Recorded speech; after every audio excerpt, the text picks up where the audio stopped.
Hello guys, कैसे हैं। आशा करता हूं कि आप सभी स्वस्थ होंगे, तंदुरुस्त होंगे, ठीक होंगे। मैं भी स्वस्थ हूं। भगवान की कृपा से आप सभी का हर एक मनोकामना पूर्ण हो। तो आज आपको सीखने के लिए मिलेगा क्लास 10th। क्या चीज़? क्लास 10th में मंगलम एक चैप्टर है जो कि इनसे आपको एग्जाम हॉल में ऑब्जेक्टिव सब्जेक्टिव देखने के लिए मिल जाता है। तो आज मैं आपको बहुत डीप लेवल से जो कि पढ़ाऊंगा और मैं बतलाऊंगा कि कहाँ कहाँ से ऑब्जेक्टिव पूछा जाता है, किस किस प्रकार से सब्जेक्टिव कैसे कैसे आपसे जो कि पूछेगा। और मैं दावे के साथ कह सकता हूं कि यदि आप शुरू से अंत तक देख लेते हैं, टोटल मंगलम चैप्टर पढ़ लेते हैं, तो एग्जाम हॉल में एक भी प्रश्न आपसे जो है कि एक भी प्रश्न बाहर नहीं जाएंगे। तो बिना देर के क्लास को करते हैं स्टार्ट।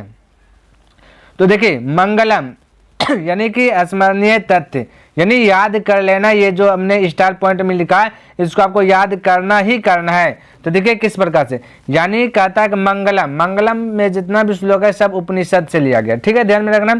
तो मंगलम पाठ में 5 मंत्र है। क्या है मेरे भाई? 5 मंत्र है।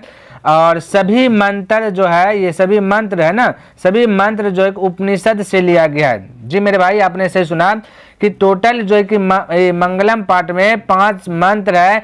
पांचों मंत्र जो है कि उपनिषद से लिया गया है। और उपनिषद से आपको बहुत अच्छा आपको जो कि ज्ञान मिलेगा आप सीखने के लिए, किस प्रकार के सत्य, आत्मा कहाँ रहता है, सत्य का निवास, ये सारा चीज आपको जगह मिलेगा। तो देखिए, हमने स्टार पॉइंट 2 में बतलाया कि प्रथम मंत्र जो है ईशावास्योपनिषद, क्या चीज?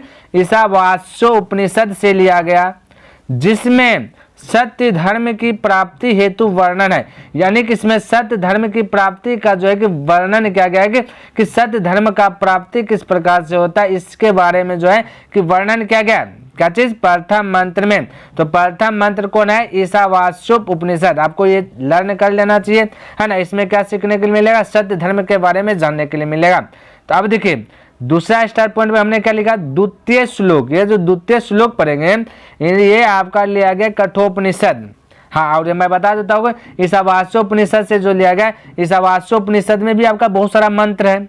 इनमें से जैसे 18 मंत्र आपका ईशावास्योपनिषद में है, तो इनमें से एक मंत्र को जो है कि यहाँ पे आप मंगलम में डाल दिया गया। ठीक है, तो अलग अलग अध्याय से जो कि मंत्र यहाँ पे उठा करके डाला गया और अच्छा डाला गया, जो कि आपको कुछ सीखने के लिए मिलेगा भी, है ना। तो दूसरा द्वितीय श्लोक में जो है ये कठोपनिषद से लिया गया। कहाँ लिया गया? कठोपनिषद से लिया गया, जिसमें आत्मा का महत्व का वर्णन किया गया। यानी द्वितीय श्लोक जब पढ़ेंगे तो इसमें आत्मा के बारे में जानेंगे, क्या है आत्मा, कहाँ निवास करते हैं, सारा चीज जो है कि डिटेल से जानेंगे। क्लियर है? अच्छा, आगे देख लेते हैं। आगे देखिए, तृतीय श्लोक जो मंगलम में है ये मुंडकोपनिषद से उठा करके एक मंत्र को यहाँ पे जो डाल दिया गया है। इसमें क्या? जिसमें क्या? सत्य को उत्तम खजाना कहा गया है। यानी कि तृतीय श्लोक में पढ़ेंगे ये मुंडकोपनिषद से जो लिया गया है, इसमें बताया गया कि सत्य जो है कि बहुत बड़ा खजाना है, बेस्ट खजाना है, ये बताया गया तृतीय श्लोक में। क्लियर है? अच्छा, चतुर्थी श्लोक की बात करें तो ये भी मुंडकोपनिषद से ही जो है कि उठाया गया है। उपनिषद से जो है लिया गया है, और इसमें बताया गया कि आत्मा और जीवों के बीच में क्या संबंध है। ये चौथा श्लोक में जो है आपको बताया गया कि आत्मा है और जीव के बीच में क्या चीज संबंध है। क्लियर है? अच्छा, अगला देख लेते हैं। ये देखिए, 5वां श्लोक जो है श्वेताश्वरोपनिषद से लिया गया है, जिसमें वेद स्वरूप, क्या चीज? वेद स्वरूप परम पिता परमेश्वर के विषय में कहा गया है। यानी कि इसमें वेद के बारे में बताया गया है और परम पिता परमेश्वर यानी कि ईश्वर के बारे में चर्चा किया गया इस पर। ठीक है, तो देखिए, अब ये तो था ऊपर वाला स्मरणीय तथ्य जो कि आपको याद करना ही करना चाहिए, क्योंकि ये पूरा निचोड़ करके जो है कि हमने यहाँ पे लिखा। अच्छा, अब देखिए मंत्र क्या है। हमने बताया पहला मंत्र में क्या चीज सीखने के लिए मिला। पहला मंत्र में हमने बताया आपको कि ये जो है ईशावास्योपनिषद से लिया गया, सत धर्म के बारे में जानना पड़ेगा। तो यहाँ पे देखिए पहला मंत्र, तो मेरे भाई आपको पहला मंत्र जो है कि याद भी कर लेना, ताकि आपसे जो पूछे तो आप हिचके नहीं। और हाँ, हम आज याद करा देंगे, जैसे जैसे बोलेंगे आपको बोलना है। तो सबसे पहले देखिए क्या पढ़ते, सबसे पहले वर्ड को तोड़ के पढ़ने का प्रयास करते। क्लियर है? तो ध्यान से देखिए, यहाँ बोले मैन पात्रेन सत्य अस्यापि हितम मुखम। ठीक है, फिर देखिए डायरेक्ट पढ़ना, हिरण्मयेन पात्रेण सत्यस्यापि हितं मुखम। इस प्रकार से फिर से बोला, हिरण्मयेन पात्रेण सत्यस्यापि हितं मुखम। थोड़ा सा और रफ्तार, हिरण्मयेन पात्रेण सत्यस्यापि हितं मुखम। इस प्रकार से और थोड़ा सा रफ्तार, हिरण्मयेन पात्रेण सत्यस्यापि हितं मुखम। इस प्रकार से जो कि धीरे धीरे आपको जो कि स्पीड बढ़ना है, आपको याद हो जाएगा। तो पहले धीरे धीरे फिर तोड़ के इसी प्रकार से निचोड़ करके टोटल आपको जो कि पढ़ लेना है, ठीक है। इसमें भी आपको लाभ होगा। तत्वम तत्वम तत्वम तत्वम, है ना, तत्वम पुष्णन पुष्णन पुष्णन अपावृणु अपावृणु अपावृणु, तत्वम पुष्णन अपावृणु तत्वम पुष्णन अपावृणु, सत्य धर्माय दृष्टे, ये दृष्टे सत्य धर्माय दृष्टि दृढ़ का है, ठीक है। तो सत्य धर्माय, इसको याद इस प्रकार से, सत्य धर्माय दृष्टि यानी तत्वम पुष्णन अपावृणु सत्य धर्माय दृष्टि, ये तो सुलोली पढ़े। अब तेज से पढ़ना है कि तत्वम पुष्णन अपावृणु सद्धर्माय दृष्टि, तत्वम पुष्णन अपावृणु सद्धर्माय दृष्टि, तत्वम पुष्णन अपावृणु सद्धर्माय दृष्टि, तत्वम पुष्णन अपावृणु सद्धर्माय दृष्टि। इस प्रकार से अब दोनों को जो है कि लाइन, ये भाई क्या हो जाता है, देखिए आपको हम सिखा रहे हैं, ठीक है। अब दोनों के स्पीड में बोलना है, देखिए कैसे बोलना है। हिरण्मयेन पात्रेण सत्यस्यापि हितं मुखम तत्वम पुष्णन अपावृणु सद्धर्माय दृष्टि, 2 सेकंड 3 सेकंड में खत्म हो जाएगा। क्लियर है, ठीक है। अब देखिए इसका अर्थ भी हमने शब्दार्थ लिख दिया कि हिरण्मयेन का मतलब होता है सोने सा, पात्रेण का मतलब आवरण सा, आवरण से या फिर ढक्कन से बोल सकते हैं, या ढक्कन से बोलिए आवरण बोलिए। सत्यस्य माने सत्य का यानी सत्य, अपि हितम यानी ढका हुआ, मुखम यानी मुख या द्वार, तत् यानी उसे, त्वम माने तुम, पुष्णन माने विद्वान, आप अपावृणु मतलब त्याग करें, असत्य धर्म, ये सारा चीज हमने हिंदी लिख दिया। अच्छा, इसको अब देखिए हिंदी में कैसे बोलना है। हमने बोला, देखिए हमने बोला हिरण्मयेन पात्रेण, हिरण्मयेन पात्रेण यानी हिरण्मयेन का मतलब हुआ सोने सा, क्या हुआ, सोने, सोने जैसा। ये भाई ये देखिए हमने लिखा, ये देखिए हिरण्मयेन का मतलब सोने जैसा बोल सकते हैं ना।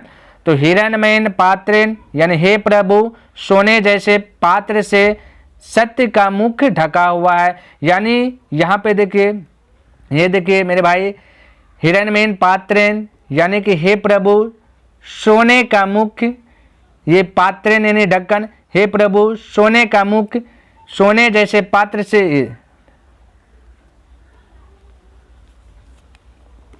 देखिए यहाँ पे हिंदी बोलना है, कहता है हिरण्मयेन पात्रेण यानी कि हे प्रभु, हिरण्मयेन मतलब क्या, सोने सा। तो बोले हिरण्मयेन पात्रेण, हे प्रभु सोने जैसे पात्र से, हे प्रभु सोने जैसे पात्र से, सत्यम सत्य, सोने जैसे पात्र से सत्य, सत्य ये मेरे भाई सत्य का मुख ढका हुआ है, यानी हिरण्मयेन का मतलब सोने जैसे, पात्र यानी पात्र से, सत्य यानी सत्य का मुख, सत्य का मुख, अपि हितम यानी ढका हुआ, अपि हितम मतलब ढका हुआ। तो हे प्रभु सत्य का मुख सोने जैसे पात्र से ढका हुआ है, जैसे हमने लिखा कि हे प्रभु सोने जैसे पात्र से सत्य का मुख ढका हुआ है। सोने जैसे पात्र से किसका मुंह ढका हुआ है, सत्य का मुख ढका, इसलिए कहते हैं देखिए तत्वम, ये मेरे भाई तत्वम पुष्णन अपावृणु सत्य धर्माय दृष्टि, यानी इसलिए उस सत्य धर्म की प्राप्ति के लिए, क्या चीज, उस सत्य धर्म की प्राप्ति के लिए मन से माया मोह को त्याग कर दें, तभी सत्य की प्राप्ति संभव है। तो मेरे भाई ये कहता है ए भाई तू काहे आ जाता है बार बार, कहता है कि हिरण्मयेन पात्रेण सत्यस्यापि हितं मुखम तत्वम पुष्णन अपावृणु सद्धर्माय दृष्टि, कि हे प्रभु सोने जैसे पात्र से जो है कि सत्य का मुख ढका हुआ है, कि ये जो सत्य है ना, ये जो सत्य है ना, इसका मुख जो है ना कि सोने जैसे एक पात्र है, जैसे आभूषण होता है ना, सोना आभूषण यानी धातु जो होता है ना, उस धातु के पात्र यानी बर्तन से जो है कि सत्य का मुख ढका हुआ है। तो यदि किसी इंसान को सत्य की प्राप्ति करना है तो कहता है वो वाला पात्र को हटा दो। अब देखिए पात्र से ढका, सोने जैसे पात्र से ढका हुआ है, इसलिए कहता है उस सत्य धर्म की प्राप्ति के लिए मन से माया मोह। तो मेरे भाई ये जो है ना, ये जो माया है ना, ये माया मोह जो है ये क्या है, ये आपका जो कि जब तक इंसान के मन में माया मोह रहेगा ना तब तक वो सत्य की प्राप्ति नहीं कर सकता है।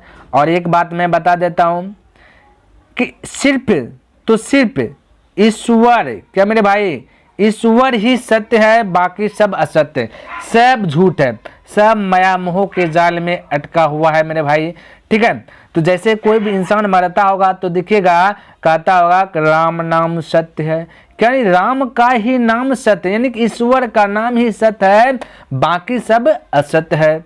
क्या है? असत्य है। इसलिए ये श्लोक कहना चाहता है कि हे प्रभु, कोई विनती कर रहा है कि हे प्रभु, सोने जैसे पात्र से सत्य का मुख ढका हुआ है, तो जब सोने जैसे पात्र से सत्य का मुख ढका हुआ है, हम उसे प्राप्त कर नहीं सकते हैं, क्योंकि मेरे मन में माया है, मोह है, आज एक दूसरे के प्रति माया है, किसी के प्रति मोह है ना, कहता उसको त्याग दे। भगवान से विनती कर रहा है कि इसको क्या कर दे? त्याग दे। यदि प्रभु भगवान ईश्वर यदि ये त्याग जाता है, माया मोह त्याग जाता है, तभी हम जो है कि सत्य की प्राप्ति कर सकते हैं, यानी कि संभव है, अन्यथा सत्य की प्राप्ति नहीं कर सकते। ये श्लोक सिखाता है। तो मैं आपसे विनती करना चाहूँगा कि देखिए, अभी तो हम लोग से जब देखिए, जब कोई इंसान बरारी जाता है ना, शमशान घाट, कौन घाट? शमशान घाट जब जाता है तो वहाँ जाएगा तो लगेगा दुनिया में कुछ नहीं है, ये माया मोह ये सब अगरम बगरम चीज़ का यादें आते रहते हैं। अब जब वहाँ से घर की ओर रवाना होते हैं ना मेरे भाई, तो फिर से माया मोह में फंस जाते हैं, क्या हो जाते हैं? अटक जाते हैं। तो आपसे तो ये तो चीज़, ये जो यहाँ पे लिखा हुआ है, मन से माया मोह का त्याग कर दे, ये तो आपसे जाएगा नहीं, असंभव है। लेकिन इतना तो कर सकते हैं ना कि माया मोह तो नहीं जाए, लेकिन इतना तो कर सकते हैं, जो लक्ष्य है ना, लक्ष्य है, कम से कम लक्ष्य की तो प्राप्ति कर सकते हैं कि इतना पैसा तो कमाइए कि मेरे भाई, कि कोई गरीब का कोई यदि शादी नहीं हो रहा है, यदि कोई मर गया, उस लाश घर में धरा हुआ, पैसा के चलते नहीं जा रहा है, तो कम से कम उसको यदि 20-30 हज़ार दे भी दिए तो कोई गम ना पड़े। ये तो कर सकते हैं ना, बिल्कुल कर सकते हैं भाई, बिल्कुल कर सकते हैं। तो ये आपका था। ठीक है, तो इस प्रकार से अर्थ निकल गया। अच्छा देखिए, इसे ऑब्जेक्टिव कैसे पूछेगा? देखिए ऑब्जेक्टिव भी हमने लिखा, क्या लिखा? देखिए ऑब्जेक्टिव, ईश्वर क्या है? ईश्वर क्या है? आपका सत्य है, सिर्फ ईश्वर ही सत्य है, बाकी सब असत्य है। हिरण्यन पात्र सत्य अस्यपि, है ना, तो ये बाकी सब असत्य है। अच्छा फिर लिखा, ईशावास्योपनिषद में किस के विषय में कहा गया है? ये भी आपसे पूछ देगा, क्योंकि इसी पहला मंत्र में है ना, तो किसके बारे में कहा गया? सत्य के बारे में कहा गया। तो ऑप्शन नंबर सी, देखिए छोटा सा हम टिक भी लगा दें ताकि आप जो है कि अच्छी प्रकार से भूले नहीं, है ना। तो ये सत्य से किसका मुख ढका हुआ है? ईशावास्योपनिषद में किसके विषय में कहा गया? सत्य के विषय में कहा गया है ना। तो देखिए मेरे भाई, ये देखिए तीसरा नंबर में, सत्य धर्म के लिए किसको हटा दे? कहता है सत्य धर्म के लिए किसको हटा दे? हिरण्यन पात्रेन को हटा दे। देखिए 2020 में पूछ दे, हिरण्यन पात्र मतलब वो जो सोने जैसे पात्र से ढका हुआ है ना, सोने जैसे पात्र से जो सत्य का मुख ढका हुआ है, इसी को हटा दो। क्या कर दो? हटा दो, तभी तो सत्य की प्राप्ति होगा। जैसे यहाँ पे देखिए हमने क्या लिखा, सोने जैसे पात्र से, हिरण्यन का मतलब क्या होता है? या सोने सा, तो सोने सा जो पात्र से वो ढका हुआ है ना मुख, वो हटा दो, तब सत्य की प्राप्ति होगा। तो यहाँ पे ऑब्जेक्टिव बना और पूछ भी दिया गया। ठीक है, तो फिर देखिए चौथा में क्या है? चौथा में कहता है सत्य का मुख, ये मेरे भाई सत्य का मुख किस पात्र से ढका है? तो सत्य का मुख सोने के पात्र से ढका, स्वर्ण मतलब सोना, तो यही वाला पूछा गया मेरे भाई 2020 में। क्लियर है? सोने जैसे पात्र से ढका हुआ है, ये सत्य का मुख किस पात्र से ढका है? सोने जैसे पात्र से। अच्छा, और देखिए 5 नंबर प्रश्न क्या बन रहा है कि किसकी जय होती है? तो सत्य की ही जय होती है, भले ही शुरुआती में उसको कठिनाई का सामना करना पड़े, लेकिन जय तो होगा सत्य का ही। क्लियर है? तो दूसरा 6 नंबर में है कि किसका मुंह सोने के पात्र से बंद है? ये भी पूछे, तो सोने के पात्र से किसका बंद है? तो सोने के पात्र से सत्य का मुख बंद है, तो सोने के पात्र से सत्य का मुख बंद है। हिरण्यन पात्र सत्यस्यपि, है ना। और फिर क्या है 7 नंबर में, 7 में, ब्राह्मण का मुख किससे ढका है? लो भाई, तो ब्राह्मण का मुंह भी किससे ढका है? सोने से ढका है ना। तो फिर देखा 8 में कहता है हिरण्यमयन पात्रेण देश को छोड़ दिया है ना। तो कहता है सत्य धर्माय दृष्टि किस उपनिषद का मंत्र है? तो आपको पता होना चाहिए, हिरण्यमयन पात्रेण ये पहला मंत्र है, तो कौन सा उपनिषद है? ईशावास्योप उपनिषद है, तो यहाँ पे ईशावास्योप उपनिषद हो जाएगा। तो क्लियर है? तो ये आप अच्छी प्रकार से ये वाला चीज जो है कि पहला श्लोक का जो है कि अध्ययन कर लिए, आपको कन्फर्म याद हो गया होगा। ठीक है।